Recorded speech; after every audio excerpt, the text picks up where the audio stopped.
नित्य उपासना कोणती करावी।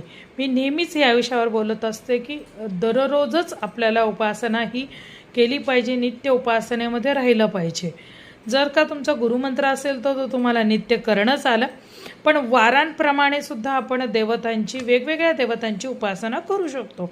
जसं मी सोमवार आणि मंगळवारबद्दल मागे व्हिडिओ टाकले होते, आता आपण बुधवारबद्दल बोलूया। तर बुधवार जर असेल तर विष्णू, श्रीकृष्ण, भगवान श्रीराम, त्याचप्रमाणे विठ्ठलाची उपासना बुधवारी आपण करू शकतो। त्याचप्रमाणे श्री गणेशाची सुद्धा उपासना ही बुधवारी करावी, कारण की बुद्धीची देवता आहे ती, त्यामुळे बुध ग्रहाचा अंमल त्याच्यावरती असतो, म्हणून गणपतीची पण चालेल।